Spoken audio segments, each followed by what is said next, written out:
Bonjour, c'est Ursule encore. On est le 20 novembre 2021. Alors, je viens sur la trompette une seconde fois aujourd'hui et je viens proclamer le retour de notre Seigneur Jésus-Christ. Amen et Amen. Soyez bénis. Alors, sans plus tarder, je viens parler de coexistence jusqu'à la moisson. Amen. Alors, on est des chrétiens, n'est-ce pas? Et puis, dans le milieu des chrétiens, on sait que Jésus-Christ revient nous chercher. Et puis, il y a plusieurs personnes qui espèrent que c'est maintenant. Et puis, c'est normal. Si on attend quelqu'un, c'est normal qu'on l'attende. Jésus-Christ a dit quoi? Il a dit, je m'en vais vous préparer une place et quand ça sera prêt, je vais revenir vous chercher. Afin que là où je suis, vous y soyez aussi. N'est-ce pas? Jésus-Christ lui-même l'a dit. Jésus-Christ ne peut pas mentir. Il vient nous prendre pour qu'on puisse être avec lui. Alors, on s'attend donc à ce qu'on puisse se retrouver avec lui dans un lieu physique. N'est-ce pas? Alors, on est au XXIe siècle et on sait que les apôtres, amen, par exemple, ils sont morts, ils ont été enterrés et puis leur corps n'est pas encore ressuscité. Et tous ces gens-là, ils ont cru à Jésus-Christ qui viendrait les prendre et ils attendent jusqu'à ce qu'il y ait la résurrection, n'est-ce pas? Quand il y aura la résurrection, quand la septième trompette sonnera, comme c'est dit dans Apocalypse 11, le verset 15, alors les morts en Christ ressusciteront d'abord en premier. Amen. Et nous qui serons vivants, hein, nos corps seront changés. De corps corruptibles, hein, nous aurons des corps incorruptibles, ça qui est dit. Mais avant que tout cela arrive, amen, la Bible nous dit une chose bien précise. Il y a quelque chose de précis que la Bible nous dit. Elle nous dit que ça sera la récolte de l'ivraie d'abord. Amen. Allons-y, allons regarder. Matthieu 13, le verset 24. Il leur proposa une autre parabole et il dit, le royaume des cieux est semblable à un homme qui a semé une bonne semence dans son champ. Mais pendant que les gens dormaient, son ennemi vint, sema de l'ivraie parmi le blé et s'en alla. Lorsque l'herbe eut poussé et donné du fruit, l'ivraie parut aussi. Les serviteurs du maître de la moisson vinrent lui dire, « Seigneur, n'as-tu pas sémé une bonne semence dans ton champ? D'où vient donc qu'il y a de l'ivraie ?» Il leur répondit, « C'est un ennemi qui a fait cela. » Et les serviteurs lui dirent, « Veux-tu que nous allions l'arracher ?» Non, dit-il, de peur qu'en arrachant l'ivraie, vous ne déraciniez en même temps le blé. Laissez croître ensemble l'un et l'autre jusqu'à la moisson. Et laissez l'un et l'autre jusqu'à la moisson. Et à l'époque de la moisson, je dirai au moissonneur, arrachez d'abord l'ivraie et liez-la en gerbe pour la brûler, mais amassez le blé dans mon grenier. Amen. Alors, on a l'information ici, quand on lit, le verset 30 nous dit, de la part de notre Seigneur Jésus-Christ, « Laissez croître ensemble l'un et l'autre jusqu'à la moisson. Et à l'époque de la moisson, je dirai au moissonneur, arrachez d'abord l'ivraie et liez-la en gerbe pour la brûler.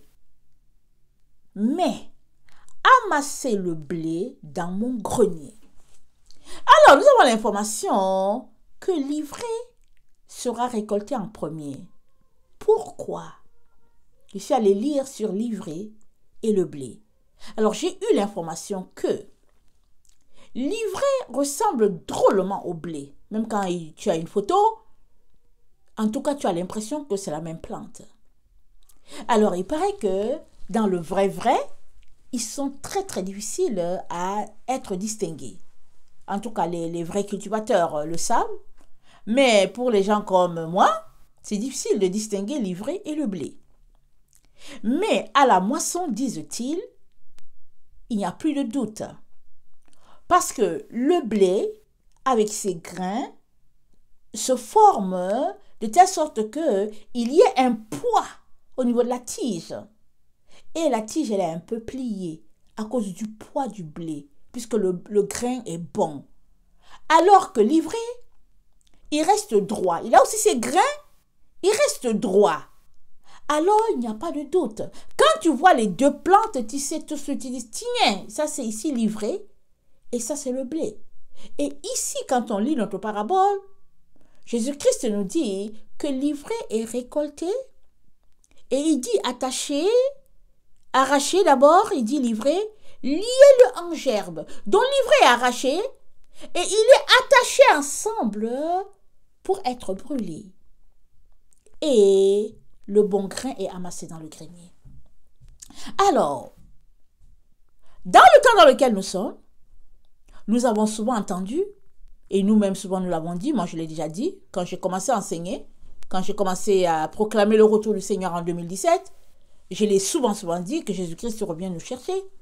Amen. Et puis que l'enlèvement va se passer, et puis bon voilà, et puis et que voilà, et puis les chrétiens seront enlevés, les autres vont rester, toutes sortes d'histoires.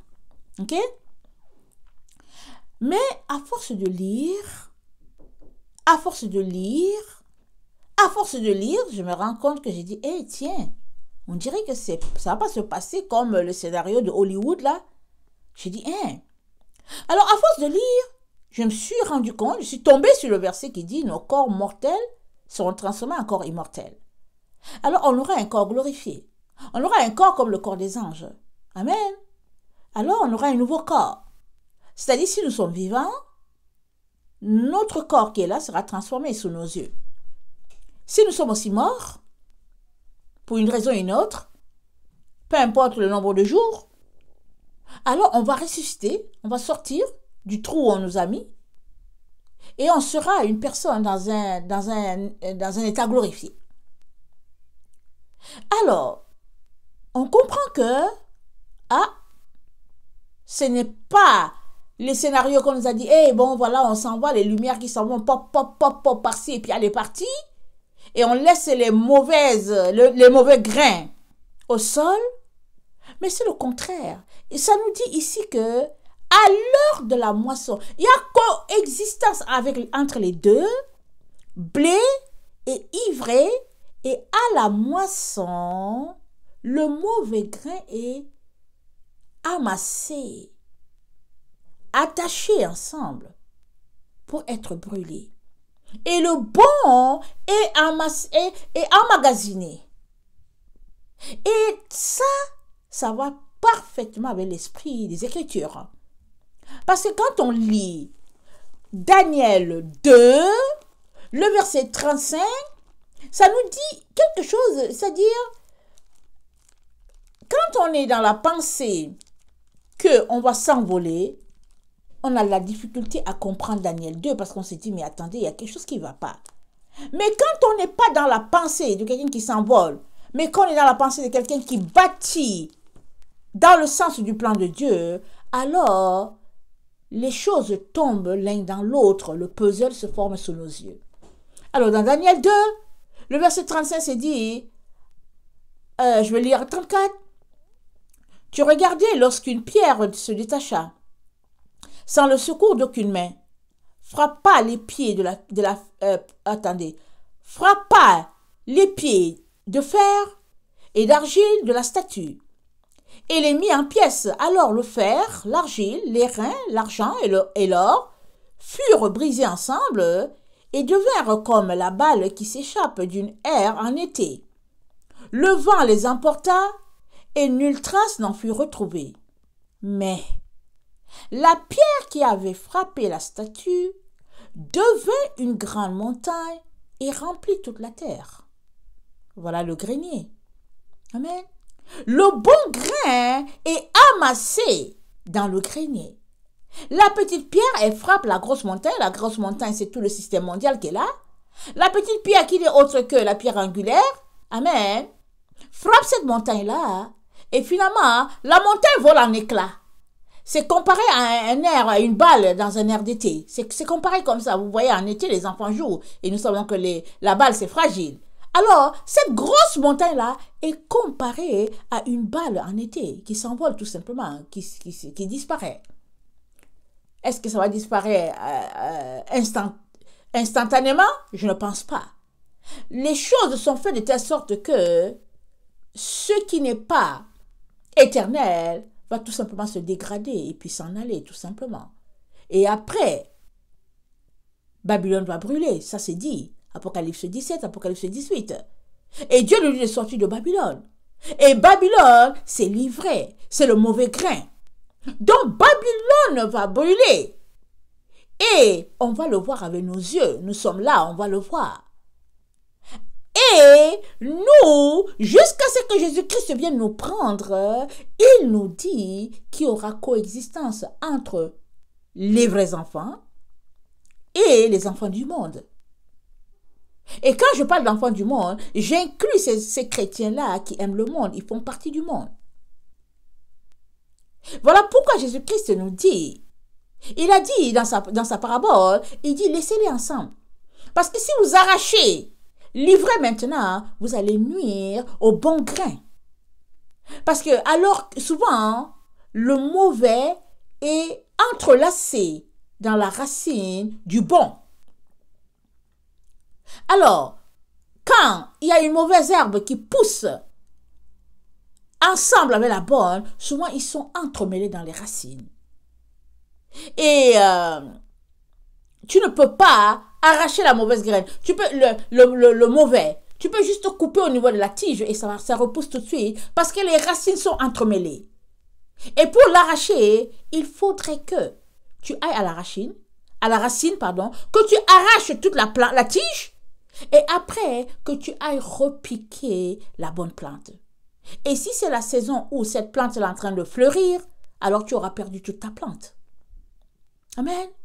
Et le Seigneur, il prend le même exemple pour nous dire que mauvais grain et bon grain vont marcher ensemble jusqu'à la moisson. Et nous sommes dans le temps de la moisson. Et le Seigneur nous dit, alors que nous sommes dans ce temps de la moisson-là, ne t'attends pas à t'envoler là. N'attends pas, sors de tes rêveries comme on dit. Arrête de rêver. Et sois les pieds sur terre, il te dit, purifie-toi, sanctifie-toi, dépouille-toi de tout ce qui est du monde, afin que tu ne sois pas emporté avec l'ivraie qui ira au feu. C'est ça qu'il est en train de te dire. Mais toi, que fais-tu? J'ai déjà parlé à certaines personnes qui disaient, oh non, on n'a pas besoin de stock, on n'a besoin de rien, Jésus vient me chercher. D'accord que Jésus vient te chercher. Mais est-ce que tu sais quand est-ce qu'il vient? Mais est-ce que tu sais le jour où Jésus va venir? Tu ne sais pas, n'est-ce pas? Moi non plus, je ne sais pas. Alors suppose que tu as la nourriture pour 1 mois. Et Jésus-Christ décide de venir après 7 mois. Ça veut dire que pendant 6 mois, tu n'auras pas à manger. Mais comment tu as fait pour tenir? Oh, c'est vrai qu'on est en Occident, il y a la facilité, il y a tout et tout. Mais vous savez, hein, la face du monde a déjà changé. Et ça va continuer de changer, ça va continuer de se dépérir, surtout pour ceux-là qui ont dit notre corps nous appartient, on ne veut pas qu'on touche à notre corps. Surtout pour ce groupe-là, qui dit non, moi je ne prends rien sur moi, pas de liquide, rien. Leur situation va se dégrader très vite, leur situation matérielle, tout ça. Ça fait partie. Mais Jésus-Christ a dit, celui qui endurera jusqu'à la fin, c'est celui-là qui sera sauvé. Mais quand? Quand est-ce cette fin-là? Le sais-tu? Non, tu ne le sais pas. Alors, la sagesse veut que tu te comportes de manière à te dépouiller et à te dépouiller et à te dépouiller. Jusqu'à ce que le maître de la moisson dise, ça y est, il est temps. Qu'il dise à celui-là qui est assis sur le nuage blanc, Apocalypse 14, je ne vais pas lire, mais je vais juste m'assurer que j'ai le bon verset pour toi. Apocalypse 14, il y a un là qui est assis sur le nuage. C'est écrit la moisson et la vendange. Apocalypse 14 jusqu'au verset 20. Je te conseille de lire. Apocalypse 14, le verset 14 à 20. Vas-y lire. Alors, jusqu'à ce que le maître de la moisson dise à celui qui est assis là, allez, lance ta fossile pour maçonner. Mais tant et aussi longtemps que le maître de la moisson ne l'a pas dit, alors Dieu te dit que ses enfants et les enfants du diable sont en train de marcher ensemble. Il est en train de te dire, ces enfants Amen, qui sont la lumière de la terre, le sel de la terre. Ces enfants sont là sur la terre en train de donner un goût à la terre, en train d'envoyer la lumière dans là où il se trouve. Alors si toi tu es son fils, alors ne pense pas tout de suite de t'envoler là. Non, non, non. Mais prépare-toi à révéler à l'autre que tu es la lumière, que tu es le sel de la terre. Prépare-toi à tous les jours à révéler à l'autre qui est ici que toi, tu es un bon grain. Que sais-tu? Peut-être vas-tu le contaminer. Au point où l'ivraie va devenir la bonne semence. Mais que sais-tu? Mais si tu es prompt à t'envoler, alors tu n'auras rien donné à l'ivraie. Que sais-tu? Peut-être qu'alors que vos racines sont entremêlées, peut-être que l'ivraie là qui prend sa racine, qui prend sa sève peut-être de ta racine, exemple, moi je ne sais pas comment, peut-être que elle sera contaminée par la bonne odeur qui vient de toi, par la lumière, par le sel que tu es. Et alors, tu auras changé un ivraie en bon grain. Alors, c'est à dessein que Dieu laisse l'ivraie juste à côté du bon grain. De telle sorte que l'un et l'autre s'influencent. Alors, en principe, si tu es un bon grain, le mauvais ne devrait pas te toucher. Le mauvais ne devrait pas t'influencer. Au contraire, si tu es un bon grain, tu brilleras dans les ténèbres. Parce que la lumière brille dans les ténèbres. C'est dans les ténèbres que la lumière brille. Mais si tu dis que tu es bon grain et que tu te laisses influencer par le mauvais, alors dans le fond, tu n'étais pas un bon grain. Alors dans le fond, tu ne te connaissais pas toi-même. Et le test que Dieu t'a donné a fait tout simplement prouver qu'au fait tu es un mauvais grain, alors que tu dis que tu es un bon. Alors écoutons le conseil que Jésus-Christ nous dit. Dans Ésaïe 5, voilà le conseil qu'il nous dit, fortement d'ailleurs. Il nous dit, Ésaïe 5, le verset 20, il dit, « Malheur à ceux qui appellent le mal bien et le bien mal, qui changent les ténèbres en lumière et la lumière en ténèbres, qui changent l'amertume en douceur et la douceur en amertume. Malheur à ceux qui sont sages à leurs yeux et qui se croient intelligents. Malheur à ceux qui ont de la bravoure pour boire du vin et de la vaillance pour mêler des liqueurs fortes, qui justifient le coupable pour un présent et enlèvent aux innocents leurs droits. C'est pourquoi, comme une langue de feu dévore le chaume, et comme la flamme consume l'herbe sèche, ainsi leur racine sera comme de la nourriture, et leur fleur se dissipera comme de la poussière, car ils ont dédaigné la loi de l'Éternel des armées, et ils ont méprisé la parole du Saint d'Israël. Excusez-moi. C'est pourquoi la colère de l'Éternel s'enflamme contre son peuple. Il étend sa main sur lui et il le frappe. Les montagnes s'ébranlent et les cadavres sont comme des balayures au milieu des rues. Malgré tout cela, sa colonne ne s'apaise point et sa main est encore étendue. Alors Dieu nous donne un conseil. Nous sommes dans le temps où vraiment le mal est appelé bien, le bien appelé mal. On est dans le temps où on justifie le coupable et on condamne l'innocent. Alors, on est dans le temps où les ténèbres sont appelées lumière, lumière appelée ténèbres, et Dieu te dit, toi, de ne pas marcher sur cette voie-là. Parce que ça, c'est la voie de l'ivraie. Il te dit, non, non, non. Alors que tu es encore en train de cheminer ensemble, alors que vous êtes en train de cohabiter, ivraie et puis bon grain, Dieu te dit, malheur, malheur, si tu agis comme eux, si tu penses comme eux. Il te le dit. Il te met en garde de ne pas faire comme eux. N'est-ce pas? Regardons Ésaïe 8. Un autre exemple de notre Dieu. Ésaïe 8, le verset 11, il nous dit ceci. Ainsi m'a parlé l'Éternel, quand sa main me saisit, et qu'il m'avertit de ne pas marcher dans la voie de ce peuple. N'appelez pas conjuration tout ce que ce peuple appelle conjuration. Ne craignez pas ce qu'il craint, et ne soyez pas effrayés. C'est l'Éternel des armées que vous devez sanctifier. C'est lui que vous devez craindre et redouter. Et il sera un sanctuaire, mais aussi une pierre d'achoppement, un rocher de scandale pour les deux maisons d'Israël, un filet et un piège pour les habitants de Jérusalem. Plusieurs trébucheront, ils tomberont et se briseront, ils seront enlacés et pris. Enveloppe cet oracle, scelle cette révélation parmi mes disciples. Amen. Il dit, écoutez, il dit de sceller cette information parmi ses disciples, c'est-à-dire, prenez cela au sérieux.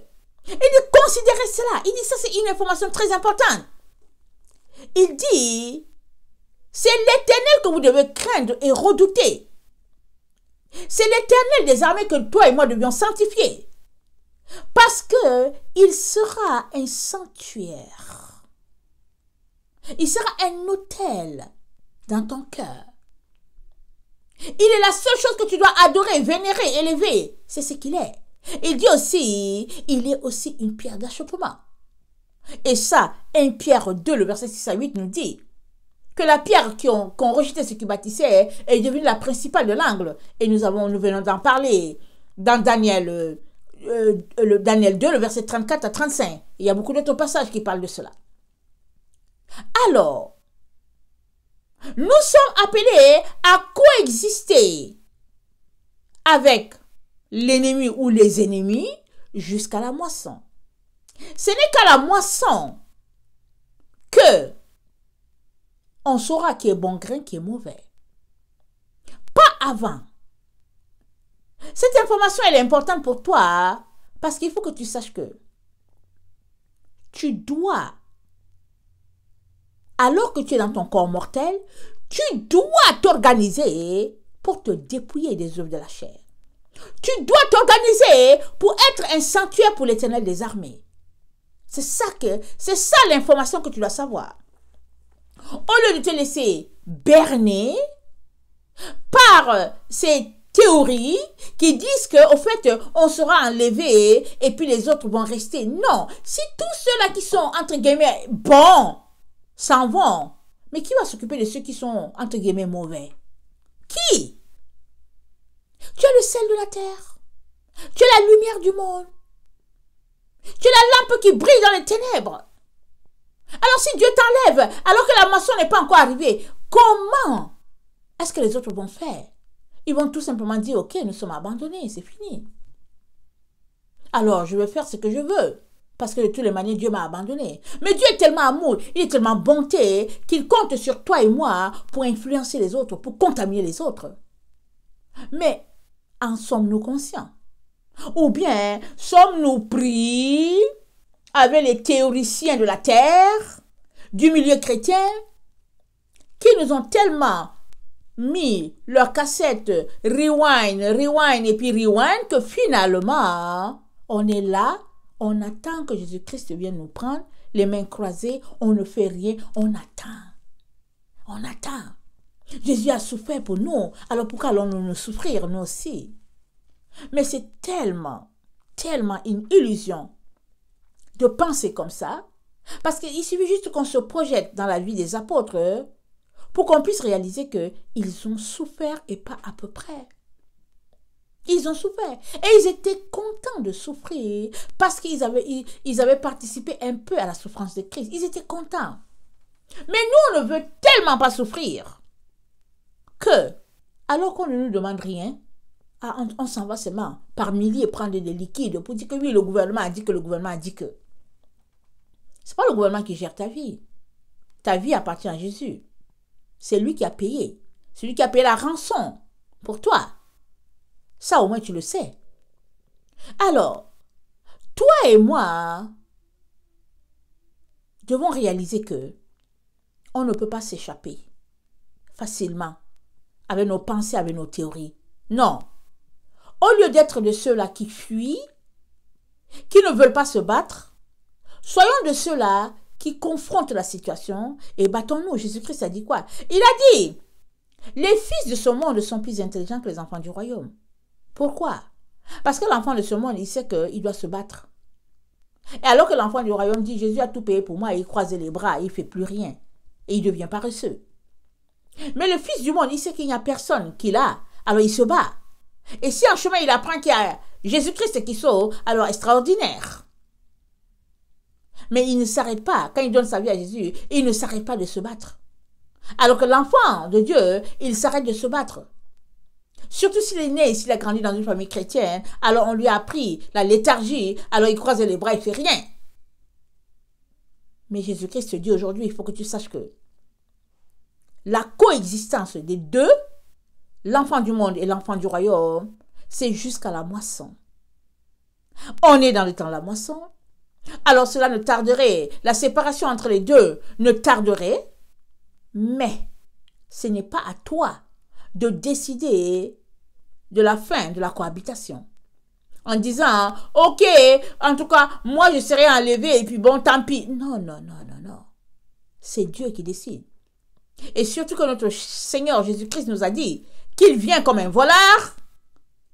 Alors, on comprend qu'il va venir à un moment où on ne s'y attend pas. Quand bien même on l'attend, il va se pointer à un moment où on ne l'attend pas. Pourquoi? Parce que notre Dieu est un Dieu de surprise. C'est un Dieu de surprise. Alors, je viens nous intéresser aujourd'hui à tout faire.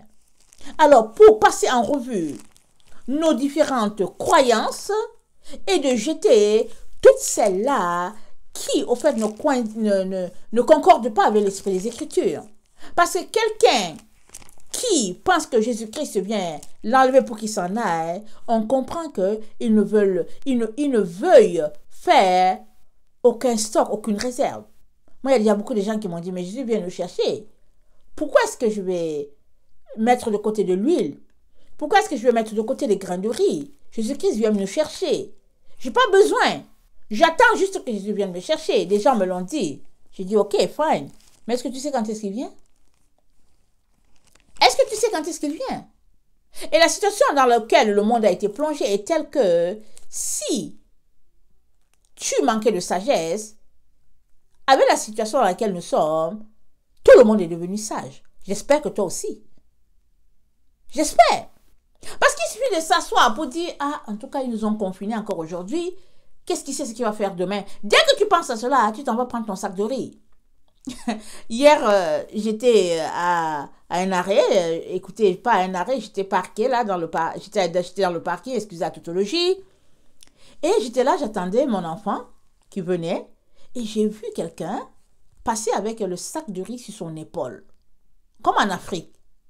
Mais c'était un occidental. J'étais surprise. J'étais étonnée. Comme on dit, estomaquée. J'en revenais pas. Je lisais ma Bible, j'ai soulevé la tête, je me suis dit, hein? Mais il a porté cela sur son épaule. C'était à peine s'il voulait mettre ça sur sa tête. Il avait pris un gros sac de riz, je ne sais pas combien de kilos, combien de livres. J'ai dit, waouh!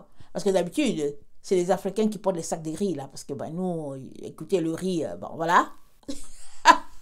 Le riz, bon, voilà. Ça se comprend. On est des mangeurs de riz, pas de mangeurs de patates. Et on n'a pas de problème à porter nos choses sur la tête et puis pourvu qu'on les mette dans la voiture.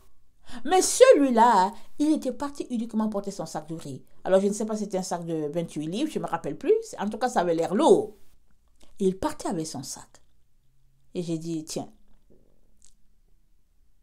Il avait une bonne quantité. Pour combien de temps encore, je ne sais pas. Mais voilà où nous sommes rendus. Et il y a un enfant qui est venu, un de mes enfants est venu me dire, maman, il y a un camarade de classe, il stocke de la nourriture. Je dis, comment tu le sais? Il est venu, il dit, maman, c'est parce qu'il nous a dit qu'il n'a plus de place pour jouer dans son sous-sol. Je dis, comment? Il dit que son papa achète tellement la nourriture que dès qu'il achète, il balance ça dans le sous-sol. Je ne sais pas si c'est une famille monoparentale. Alors, l'enfant dit, le sous-sol est rempli de nourriture, pêle-mêle. Ça, c'est les hommes, ça. Pêle-mêle, il n'y a pas d'endroit pour passer, mais le sous-sol est rempli de nourriture. Alors, j'ai dit à ma fille, tu vois, on n'est pas le seul. Tout le monde fait du stock. Et c'est vrai que tout le monde en fait. Parce qu'on ne sait jamais. C'est ça la voie de la sagesse. Alors, tout cela pour te dire que, oui, Jésus-Christ est allé nous préparer une place. Oui, Jésus-Christ va venir nous prendre pour être avec lui. Oui, il a prévu un jour où il va le faire. Quand Dieu dira, allez, il va chercher l'épouse, tout cela c'est prévu. Mais, n'embarque pas dans les théories qui vont à l'encontre de ce que Dieu a dit. Parce que ici, quand on lit là, on lit bien que il dit, c'est l'ennemi qui a sémé cela. Et il dit, laissez croître ensemble l'un et l'autre jusqu'à la moisson. Et à l'époque de la moisson, je dirai au moissonneur, arrachez d'abord, livrez.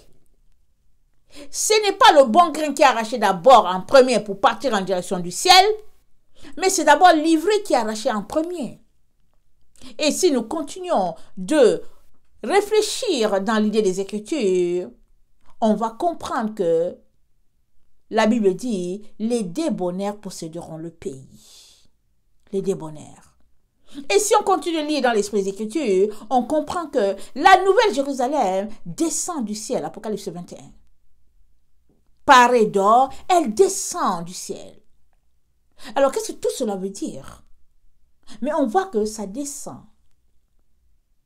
Alors, à quel moment allons-nous monter jusqu'à descendre? Il y a des choses qui sont un mystère qu'on ne comprend pas forcément et on ne sait pas où est-ce que les choses vont se réunir, se ramasser à quelque part en un morceau, comme on dit. Toutefois, alors qu'on continue de réfléchir pour saisir ce que l'Esprit de Dieu nous dit, il est très important que toi et moi sachions que livrer et amasser en premier. Voilà pourquoi Dieu nous dit, n'appelez pas conjuration, ce que ce peuple appelle conjuration. N'appelez pas lumière, ce que ce peuple appelle lumière. N'appelez pas bonté, ce que ce peuple appelle bonté. N'appelez pas vérité, ce que ce peuple appelle vérité. Parce que la loi de ce monde n'a rien à voir avec la loi de Dieu. Quand le monde dit vérité, Dieu dit, cette vérité-là n'est que mensonge.